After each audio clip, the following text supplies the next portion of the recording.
Shalom shalom abakunzi ba Nkund'Ijambo, n'umunezero mwinshi gusubira kubana namwe hano, gusubira kuza kuvuga ivy'Imana, ivy'amajambo y'Imana. Yesu abahe umugisha, ndabahaye ikaze mwebwe mwese munkurikiye, mwebwe mwese muzonkurikira mu nyuma. Amazina yanje ni Karine Bera, baranyizigiye shira mbere. Ndashima Yesu kandi nahagurukiye kuvuga ivyiwe, kandi nukuri mvuge nka wa Rwanda ngo ndashinganye. Ndashima Imana cyane gose yangiriye icizere, ikangabira umurimo wayo, ikangabira iki gikorwa, ikanshira kuri iyi platform. Nukuri nta na kimwe mfata ibisanzwe, byose n'ubuntu bw'Imana, kandi ndabishimira Imana cyane gose. Ndabahaye ikaze mwebwe bashasha, abatahora bankurikira n'ikaze. Nukuri n'umugisha turonkera hano, twumva amajambo meza, twumva amajambo ahembura imitima, twumva amajambo akomeza imitima, twumva amajambo atanga amakuru meza. Rero wahisemwo neza kuba hano, kandi Yesu aguha umugisha. Ndongeye gushimira abantu bose munsengera, abantu bose mufata akanya ko kwinginga kubw'iki gikorwa. Nukuri Yesu abampera umugisha mwinshi cyane gose. Mwebwe musangiza ubutumwa abandi, Yesu abaho umugisha cyane gose. Nukuri mukora igikorwa gikomeye cyane. Mpora ndonka ama feedback menshi y'abantu bashingira intahe zabo basangije ubutumwa, ingene bababwira mu nyuma, ingene bafashijwe. Nukuri ni ibintu binkora ku mutima, ni ibintu binezera. Nico gituma gusangiza ubutumwa abandi ari ikintu ciza cyane uba uriko urakora kubw'icubahiro c'Imana. Yesu aguhezagire wowe ubikora, nawe utahora ubikora, urashobora kubikora. Niba uri mushasha canke niba utari bwagire subscribe, urashobora kuyikora, urashobora kugira like, urashobora kugira share nkuko nari ndabivuze. Nukuri vyose ni kubw'icubahiro c'Imana. No munsi nashaka mbandanye inkuru ntahejeje twariko turavuga ko kuwa kabiri w'indwi iheze twasomye mu gitabo c'Itanguriro igice ca 19, inkuru itwereka ingene Imana yashavujwe n'ibisagara vyitwa Sodomu na Gomora, ivyaha vyahakorerwa cane cane icaha ca homosexualité cari gikaze cane gose. Hanyuma ico gihe Imana irarimbura ivyo bisagara kubera ishavu, kubera kubabara, kubera yumva yazinutswe n'ivyaha vyaho hantu.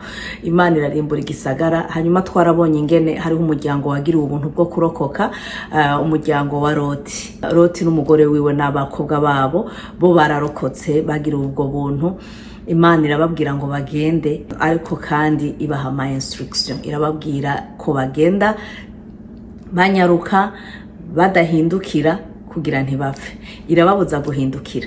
Twarabonye rero ingene bariko barahunga, Mukaroti yahindukiye akaraba iyo bavuye, amaze guhindukira ntivyaba bigikunda ko abandanya urugendo, acacika inkingi y'umunyu. Ni naho nakuye iteme y'izi nyigisho turiko turavuga muri no misi, ivuga ngo genda uko Imana yagutegetse kugira ngo ntucike inkingi y'umunyu. Mukaroti rero yacitse inkingi y'umunyu kubera atakurikije ama instruction. Iyi nkuru ya Mukaroti nashaka kuyivuga ko muri context y'agakiza. Agakiza, iyo umuntu yakiriye agakiza, iyo umuntu yakiriye Yesu nk'umwami n'umukiza w'ubugingo bwiwe, ni kuvuga yamwakiriye ngo abe umwami, aba ari waganza. Urabizi umwami nyene ni wabaganjije, umwami ni wategeka, umwami ugiye kubiri n'ivyiwe urahanwa. Yesu nawe rero iyo wamwakiriye ni wowe umwami wawe, ni wategeka mu bugingo bwawe. Wowe ntiwitegeka, wowe ntugenda uko ushaka, ntugenda kubiri n'ivy'amategeko yiwe. Ugiye kubiri n'amategeko yiwe, hariho hazobaho umunsi w'urubanza, uzobihanirwa. Ariko sinifuza kugera kuri uwo munsi, nifuza ko uwo profit ubu buntu gifise ukamwakira ukagenda uko ashaka. Twariko rero turaraba ibintu bimwe bimwe mu bishobora gutuma umuntu ahindukira, agasubira inyuma, agasubiza amaso inyuma iyo yavuye. Twarabonye icaha, kutavavanura n'ivyaha wagendeyemwo, ugasanga vyaragusubije inyuma. Ivyo twabonye yuko harimwo imvo zibiri, ko bishobora gutegwa no kutitandukanya n'ibintu bigutuma uja muri ivyo vyaha. Ni wewe uzi ivyo tumusubira muri vya bindi, ni wewe uzi aho wogendera ugasubira mu vyo wavuyemo, ni wewe uzi ikintu woraba, nimba ari na apere wogira, nimba ari na message wo kwandika ikagusubiza mu vyo wavuyemo, ni wowe ubizi. Urabizi neza mu mutima wawe, urazi ikintu ushobora kubamwo ca kera wahora ukora utarakizwa, wahora ukora utarakira Yesu umwami n'umukiza w'ubugingo bwawe, cagutwara mu vyaha. Muri ico gihe rero iyo wamaze kwakira Yesu witandukanya naco, uraca ako kagozi ukitandukanya. Umaze kwitandukanya uranesha. Ariko ugumye ugendera muri ico kintu, uba muri iyo cycle udatandukana, utidetasha, usubira muri vya bindi. Imana rero itugirire neza. Ikindi twabonye ni uko bishobora kuba biva muri karande, ni biva muri basogokuruza, bitukurikirana mu maraso.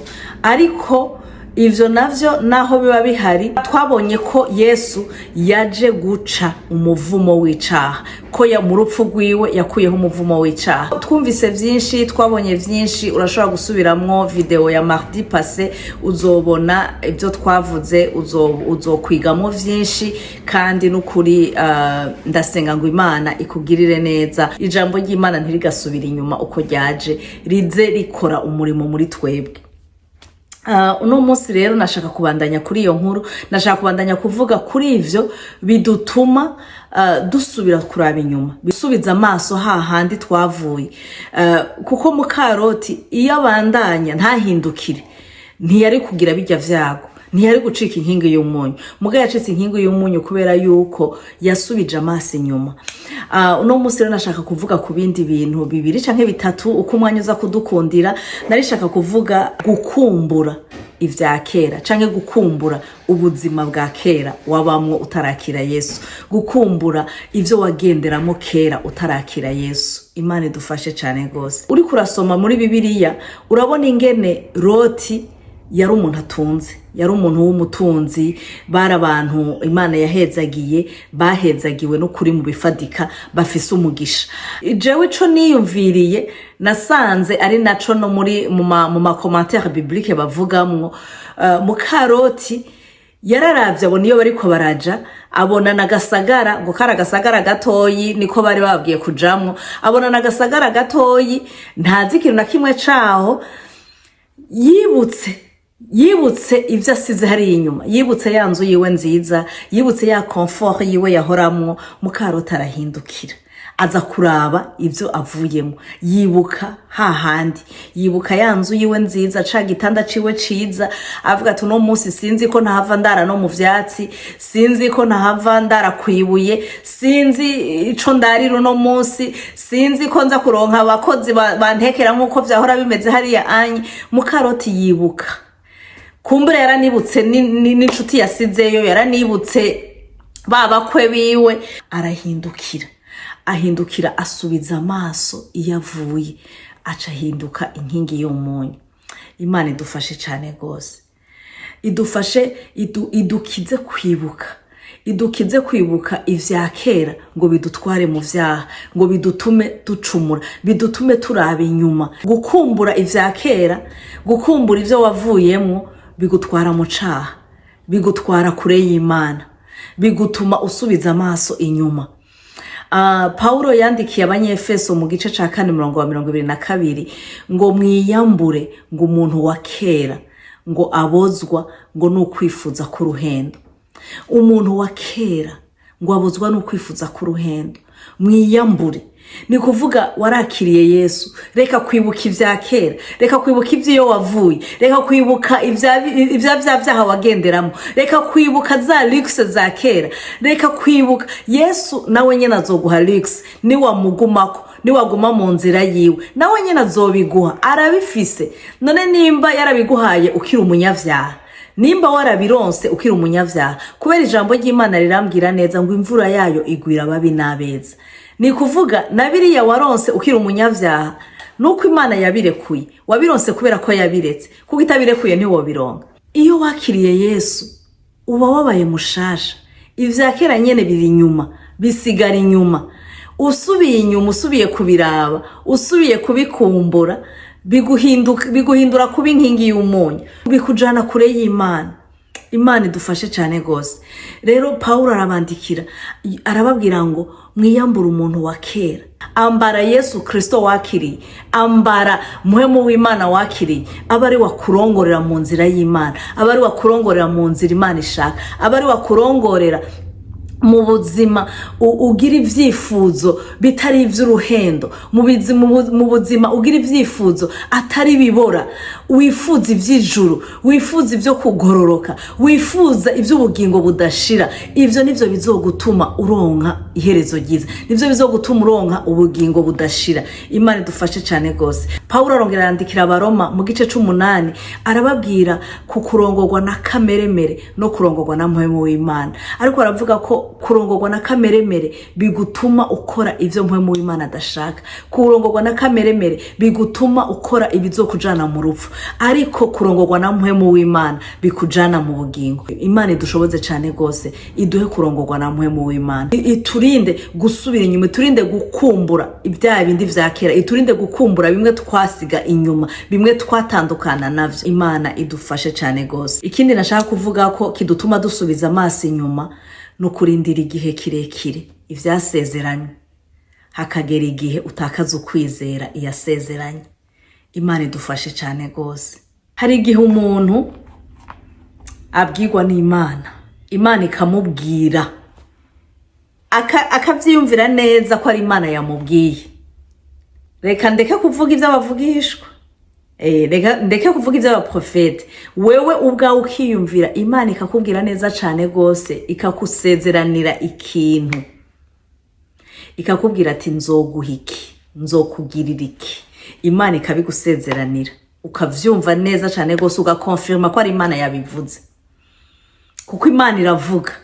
Ikibazo tuza kugira twebwe abana b'abana, ikibazo tugira, dushaka yuko Imana ikintu yasezeranye kirara kibaye muri iryo joro, yatevye ejo, yimonogoje hirya yejo, mugapana yuko turindira umwaka, imyaka 2, imyaka 5, imyaka 10.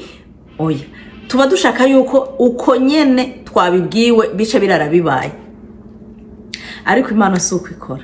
Umuntu Imana ikamubwira, ikamusezeranira, ikamubwira ikintu, ikamubwira akavyemera pe, akavyizera, akarindira, akihangana, umwaka ugahera, 2, akihangana, akagwana agashika kuri 5, akagwana agashika kuri 10, muga kagera igihe akavuga ati burya ni Imana mbe hajya yabimbwiye, mbega hajya yabimbwiriye, mbega hajya yabivuze muri rangaje ye, mbega hajya ubwo sinaye navangiye. Umuntu agatangura gukwesheninga ko ari Imana yamubwiye, ko ari Imana yamusezeraniye.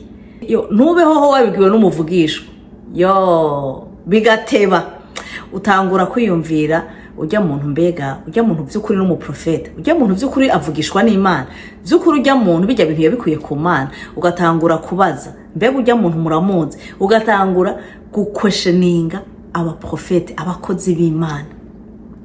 Nyamara ijambo ry'Imana ritubwira ngo tuyizere, twizere n'abavugishwa nayo. Haleluya. Kubera iki? Warushe, warindiriye igihe kirekire, warambiwe no kurindira. Muri uko kurindira biciye bitangura kugutuma uvuga ati okay, Imana yaranyemereye umwana, yaranyemereye akazi keza, yaranyemereye inzu, yaranyemereye. Ugatangura kwiyumvira ivyo yagusezera, ukavuga ati okay, reka mbe nk'uyifasha, reka mbe nk'uyifasha gatoyi kugira ngo iryo sezerano rishike. Ugacutangura kuja ku mupfumo, ugatangura kuja mu busuma, ugatangura kwicira inzira zo kugira ngo uronke vya bindi, ugatangura kubesha kugira ngo uronke vya bindi. Aho uri kugira iki? Wahindukiye, wasubije amasi inyuma. Vyanse yuko wihangana, vyanse yuko urindira, vyanse yuko wizera iyavuze ko itabesha, izobishitsa. Imana idufashe cyane gose.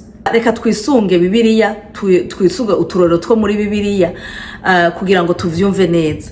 Aburahamu, Imana yaramusezeraniye umwana w'umuhungu, iramubwira n'amajambo meza cyane gose. Iramubwira ko izomugira sokuruza w'amahanga, iramubwira ko izomuha uruvyaro rungana n'inyenyeri zo kwijuru, iramubwira ko izomuha uruvyaro rungana n'umusenyi. Ntaco itamubwiye, iramuha amasezerano akomeye cyane gose. ariko Aburahamu ararindira agera igihe aravuga ati you know what, reka iyi Imana tuyifashe. Imana rero yarabisezeranye ariko vyayinaniye. Bena Sara bigira umugambi baravuga ati reka turabe ukuntu tubigenza kugira ngo ivyo yatubwiye bibi. Baca kurondera umwana kuncoreke. Aho Aburahamu agize iki? Asubije amaso inyuma. Vyanse ko aguma mu isezerano, vyanse ko yihangana, vyanse ko arindira igihe c'Imana ko kigera, asubiza amaso inyuma. Ariko ndakunda Imana y'imbabazi, Imana igira neza, Imana y'urukundo rudahera. Imana ntaco vyayibwiye, yagumye ku isezerano ryayo, irabahereza umwana w'umuhungu yari yarabasezeraniye. Imana ni nyabuntu, Imana ni imbabazi. Mwene data, nimba woba warasubije amaso inyuma ukava mu isezerano ry'Imana ukumva urarambiwe no kurindira, subira uyihanga amaso, subira uyegere, subira ubwire ngo Mana nyambika izindi nkomezi kugira ngo mbandanye ndindira isezerano ryawe, kandi Imana izobigukorera kuko ni Imana y'ubuntu. Kandi karorero ko muri Bibiliya nashaka kuvuga ko ni Yohana Umubatizi, Jean Baptiste. Yohana Umubatizi yari umukuze wa Yesu, yari integuza, yabwira abantu ivya Yesu, arababwira ingene akomeye, arababwira ati ujya anye akwiye gushigwa hejuru je nkashigwa hasi, ujya ntibimbereye ko ndanafunga n'utugozi tw'inkweto ziwe, jewe ndababatiza mu mazi ariko wowe wazobatiza muri mpwemu yera. Aravuga ibintu byinshi kuri Yesu, aramumenyesha abantu icagiye kuba. Umwami Herode aramufunga, amaze kumushira mu ibohero. Yohana ararindira, abona heze mu ibohero nyene biraheze, atuma kuri Yesu. Reka dusome iyo nkuru muri Matayo 11 kuva kuri 2 gushika kuri 6 ngo ariko Yohana ari mu ibohero yumva ivyo Kristo akora, atuma abigishwa biwe kumubaza ati mbega uri wa wundi akwiye kuza canke twitega uwundi? Yesu arabishura ati nimugende mubarire Yohana ivyo mwumva n'ivyo mubona.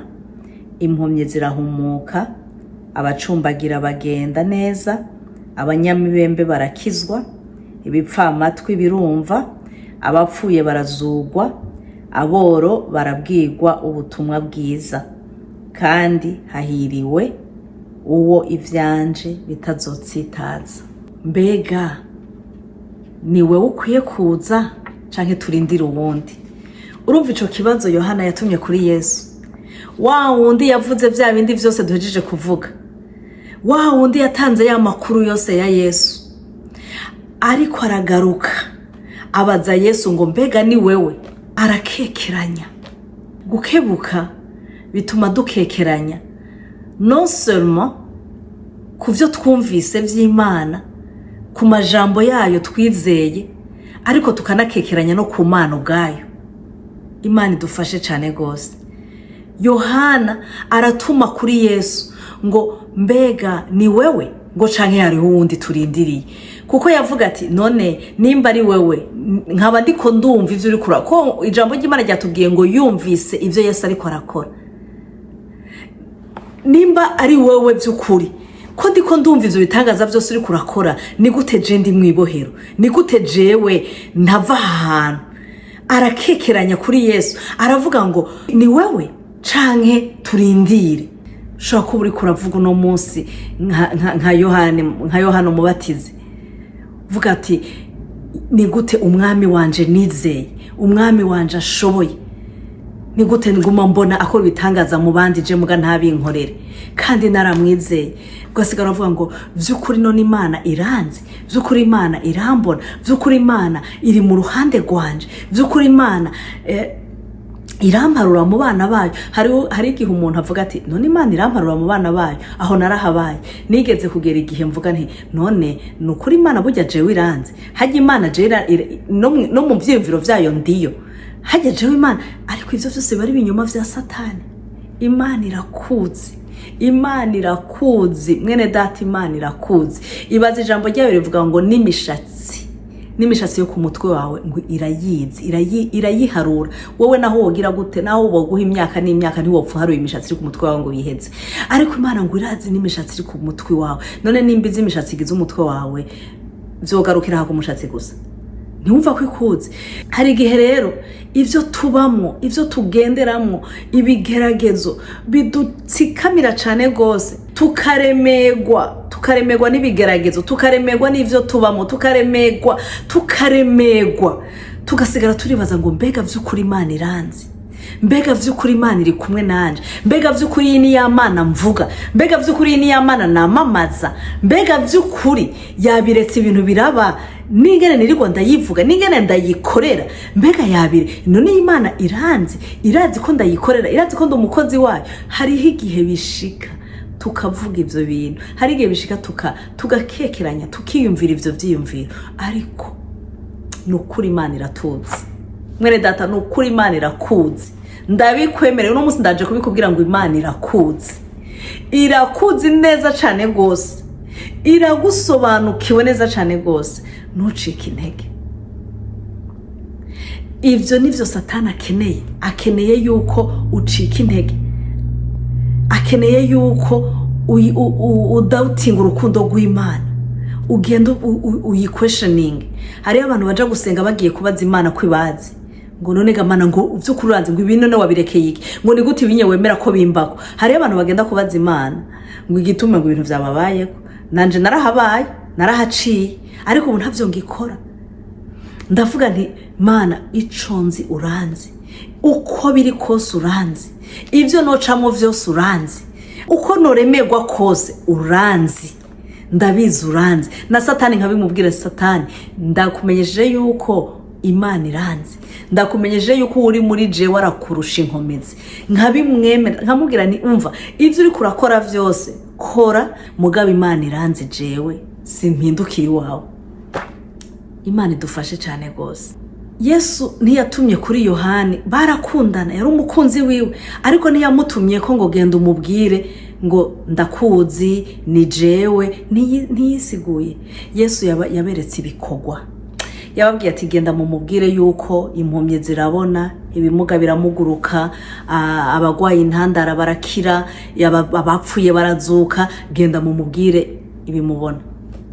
Imana ishimwe cyane gose.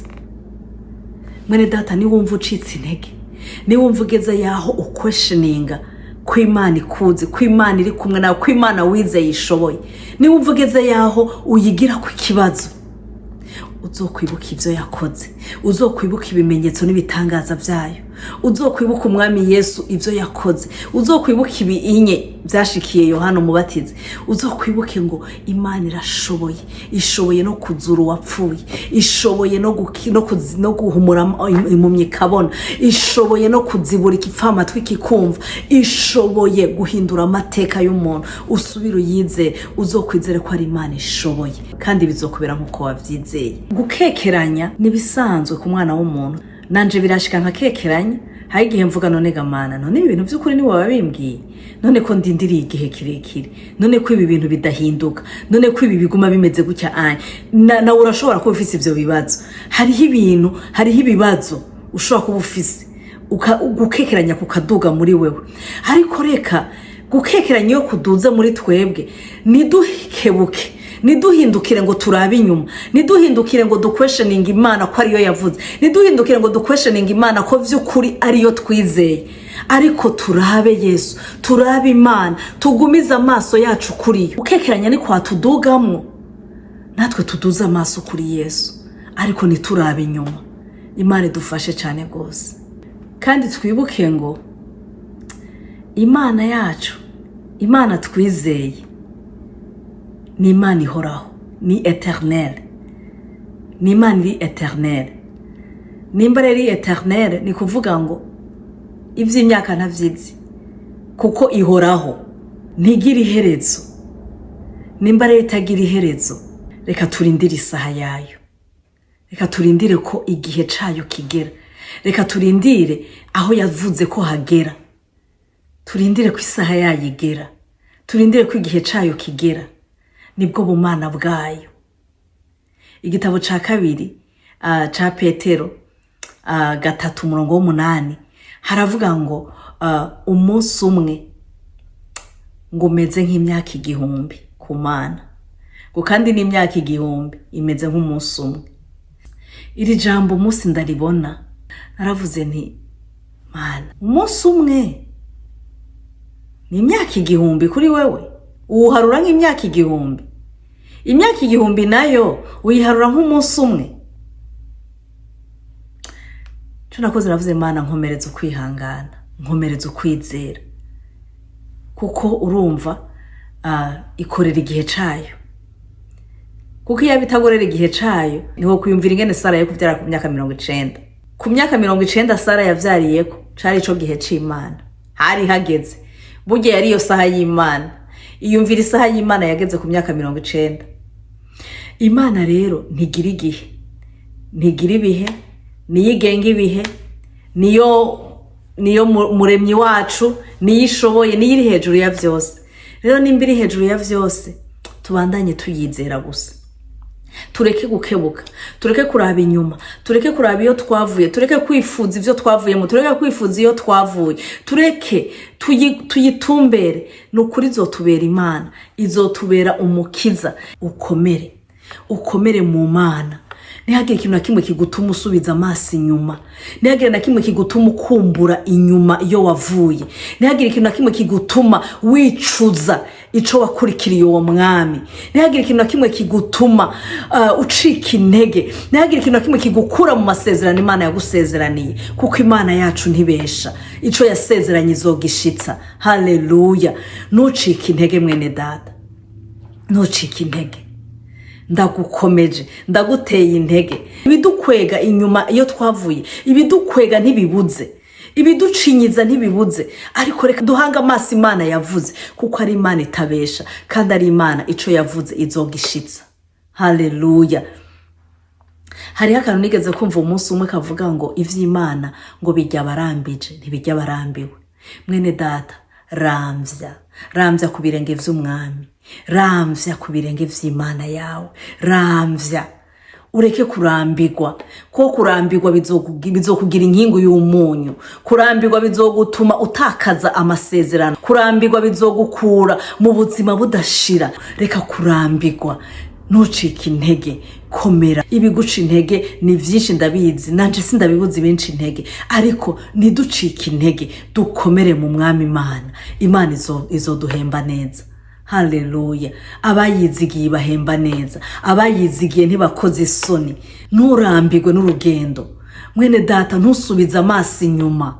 Haleluya! Numva umenga no biguteramo, ntusubiza amaso inyuma. Nawe wasubije amaso inyuma, subira uhaguruke, subira wirememwe inkomezi nshasha. Naho woba uvuga ati nta n'ivyizigiro ngifise, subira uyizere just rimwe gusa. Nukuri Imana irakugirira neza, ni inyembabazi. Ibyo wakoze, ibyo wagendeyemo, uko wayivuyeko, naho woba waragiye urayituka, naho woba wagiye urayicafuza, naho woba wagiye uravuga yuko wari warayovye, naho ibyo woba waravuze vyose, ivyo Imana ntivyitayeho. Imana yitaye ku mutima wawe, Imana yitaye ko usubira kwibuka urukundo rwayo, usubira kuyihindukirira. Imana idufashe cyane gose. Hari umurongo nkunda cyane mu gitabo cy'ivyahishuriwe Yohana, reka ndawusome gato nihuse. Ivyahishuriwe Yohana 2 kuri 4 gushika kuri 5 haravuga ngo, ariko mfise ico ndakugayako, nuko waretse urukundo rwawe rwa mbere. Nuko niwibuke aho wavuye ukagwa, wihane ukore ibikorwa nk'ivya mbere. Nutagira utyo, nzokuza ko nkure igiterekwa kw'itara cawe ahantu hacu, kiretse wihanye. Imana idufashe cyane gose. Imana iyo twavuye mu rukundo rwayo ngo iratugaya, ariko ntabwo biherera mu kutugaya. Iratubwira ngo niwibuke urukundo rwa mbere, ngo niwibuke aho wavuye ukagwa, ngo wihane. Imana idufashe. Mwene data, ndagutera intege wowe wasubiye inyuma, wowe wavuye mu rukundo rw'Imana, wowe wahindukiye ugasubira mu byo wari waravuyemo, wowe wakumbuye vya bindi vya kera ukabisubiramo, wowe warambewe no kuguma mu masezerano ukayavamo ugasubira mu vyaha. Nagira ndakubwire ngo ijambo ry'Imana rikubwira ngo ni wihane, ni wibuka aho wavuye ukagwa, ibuka rwa rukundo rwa mbere, ibuka iby'Imana yari yaragukoreye, ibuka ya masezerano Imana yari yaraguhaye, vyibuke ngo usubire ngo uce bugufi, wihane ngo kandi Imana irakubabarira. Haleluya. Ngo atari uko naho ngo izogukura ku itara ryayo. Imana idufashe, Imana itubabarire, Imana ntidukure ku itara ryayo, ntidukure ku muco wayo. Reka turangize dusenga, tuzobandanya tuganira kuri ibi bintu kuwa kabiri w'indwiza. Data wa twese wo mwijuru, ndagushimiye amajambo yawe mwami mazima, amajambo yawe yongera kutwibutsa kudahindukira, yongera kutwibutsa ko kusubira kuraba inyuma iyo twavuye atamugisha uriyo, ko kuva mu vyizerwa atamugisha urimwo. Amajambo yawe meza Mana yongeye no kutubwira kandi ko urukundo rwawe ari rwinshi ruhoraho, naho twoba twarakuvuye ko, naho twoba twarasubiye inyuma, nitwasubira tukihana turababarirwa. Data, nciye bugufi imbere yawe, umbabarire aho nasubije amaso inyuma, umbabarire mwami aho narambiwe no kurindira ivyasezeranywe nkatakaza kukwizera, umbabarire aho nibutse ivyakera nkasubiza kwa maso, umbabarire mwami kandi ubabarire na mwene data wese yoba yarakuye amaso kuvyo wamubwiye, yoba yarakuye amaso kuvyo wamusezeraniye, yoba yarakuye amaso urukundo rwawe agasubira inyuma. Mwami umubabarire, umugirire neza, imbabazi zawe zitubeko Data wera, wongera utwakire, wongera udushire mu rukundo rwawe, wongera utumurikire n'umuco wawe Data, kugira ngo uturinde gusubira inyuma, uturinde gusubiza amaso inyuma, uturinde gusamara, uturinde gutwagwa n'ivyo tubona, uturinde gukumbura ivyo twavuyemo, uturinde gukumbura ivyo twasezeye, uturinde Mana yo mwijuru, uzobukoze. Urakoze Data wo kwizerwa, kiganza cawe komeze kutubako muri vyose, ubandanye uduhezagira mwami wanje, kandi amajambo yawe abandanye kuvuga muri twebwe, mwemu wawe yarabandanye kuyavuga muri twebwe, abandanye kuyagwiza, abandanye kutuvugutirira, abandanye kutwiyereka muri vyose. Urakoze Data, ndagushimiye, ndaguhaye icubahiro muri vyose, ubu nibihe bidashira, ni mu izina rya Yesu Kristo ndabisenze shima, amen. Turarangije, mwagize neza gukurikirana inyigisho z'uno munsi. Yesu abaho umugisha, tuzosubira kuwa kabiri w'indwiza Imana ibishatse. Mwarahezagiwe. Shalom shalom.